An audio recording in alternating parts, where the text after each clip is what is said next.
Hello, magandang gabi sa inyong lahat. Happy midweek po sa lahat. Ngayong gabi, pagpapatuloy po natin ang pag-aaral o pagbabasa sa aklat ng Genesis. Tayo po ay nasa Genesis 48 na, chapter 48. Malapit na po matapos, 3 chapters na lang kasama ngayong gabi. Bago ang lahat, tayo po muna ay manalangin.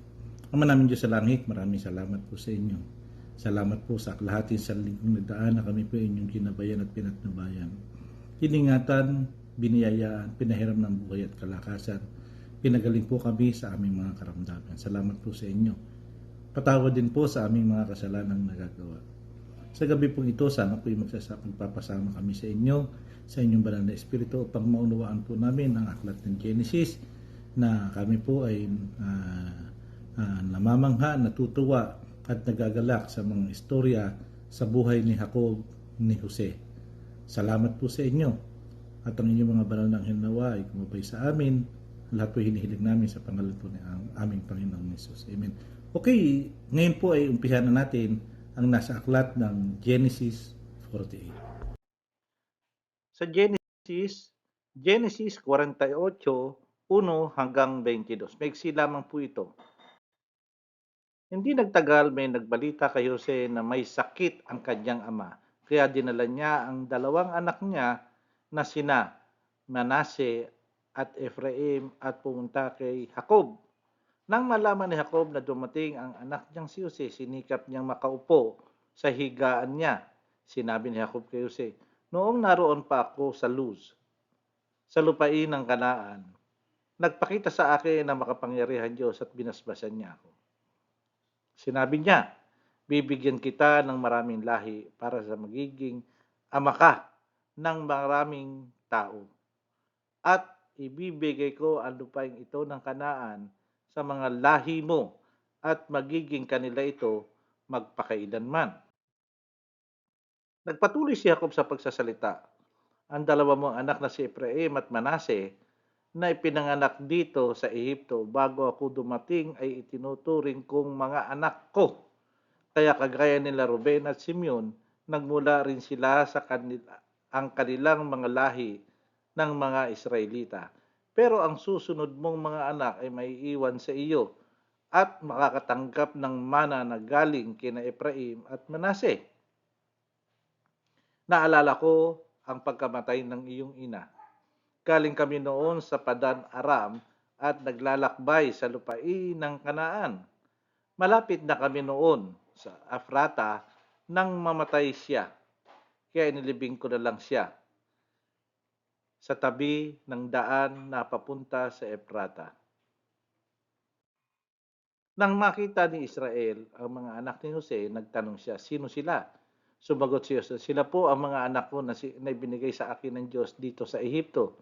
Kaya sinabi ni Israel, "Dalhin mo sila rito sa akin para mabasbasan ko." Halos hindi na makakita si Israel dahil sa katandaan. Kaya dinala ni Jose ang kanyang mga anak palapit kay Israel. Niyakap sila ni Israel at hinalikan. Sinabi ni Israel kay Jose, "Hindi na talaga ako umaasa na makikita pa kita. Pero ngayon ipinahintulot ng Diyos na hindi lang ikaw ang makita ko, kundi pati ang mga anak mo." Kinuha agad ni Jose ang mga anak niya sa kandungan ng Israel at yumukod siya bilang paggalang sa kanyang ama. Pagkatapos inilipat niya muli ang mga anak niya sa lolo ng mga ito para mabasbasan sila. Si Ephraim ay nasa kanan ni Jose na nasa kaliwa ni Israel at si Manase ay nasa kaliwa ni Jose na nasa kanan ni Israel. At ipinatong ni Israel ang kanyang kamay sa ulo ni Ephraim na siyang nakababata at ipinatong ang kaliwang kamay niya sa ulo ni Manase na siya namang nakakatanda.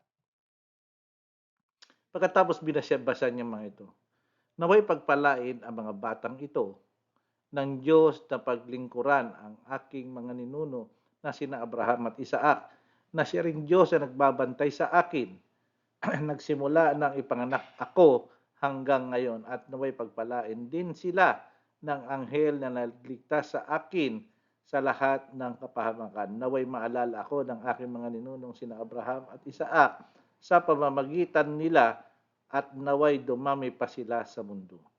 Nang makita ni Jose na ipinatong ng kanyang ama ang kanang kamay sa ulo ni Efraim, hindi niya ito kinutuwa. Hinawakan niya ang kamay ng kanyang ama para ilipat kay Manase. At sinabi, Ama, hindi po iyan. Ito po ang panganay. Ipatong po ninyo ang kanang kamay niyo sa ulo niya. Pero sumagot ang kanyang ama, Oo, alam ko, anak. Ang lahi ni Manase ay magiging kilala ring mga bansa, pero mas magiging kilala ang mga lahi ng nakababata niyang kapatid at magiging mas marami ang lahi nito. Kaya ginawa ni Efraim na nakahihigit kaysa kay Manase. At sa araw na iyon, binasbasan niya ang mga ito at nagsasabing, gagamitin ng mga Israelita ang pangalan mo sa pagbabasbas. Sasabihin nila, naway pagpalain ka ng Diyos, kagaya ni na Efraim at Manase. Kaya sinabi ni Israel kay Jose, malapit na ako mamatay, pero huwag kayong mag-alala dahil sasamahan kayo ng Diyos at pababalikin kayo sa lupain ng inyong mga ninuno. At ikaw, Jose, ay magmamana ng Shechem at hindi na ang mga kapatid mo. Ang lupaing iyon na napasa akin dahil sa pakikipaglaban ko sa mga Amoreo sa pamamagitan ng espada at panag. Napakaganda ng istorya at si Hakub nga ay malapit nang mamatay at tinatawag na nga siyang Israel. Binasbasan niya ang kanyang mga apo at yung pangako ng Diyos sa kanya ay gagawin niya sa kanyang lahi. Napakaganda at nagbili na siya sa anak na si Jose. Sa pagtatapos po tayo muna ay manalangin. Ama namin Diyos sa langit, maraming salamat po sa inyo sa napakagandang istorya na pinagkalap niyo sa amin ngayong gabi. Salamat po at kami po ay sumapit na naman sa kalahating sanlinggo at naway patnubayan panawaan niyo kami sa looban ng kalahating sanlinggo na darating na nawa ay kami po ay magkaroon ng masaganang biyaya at pagpapala, kalusugan, pang material, pag-spiritual. Salamat po sa inyo, tinatagubilin po namin ang lahat sa inyo, pati kagalingan po sa aming mga karamdaman. Ang lahat po hinihiling namin sa pangalan po ng Panginoong Jesus. Amen. Okay, maraming salamat po sa inyo mga kapatid. Hanggang sa muli, sa Biyernes, ay tayo magkita-kita sa pagbabasa sa aklat ng Genesis. Maraming salamat po at happy midweek.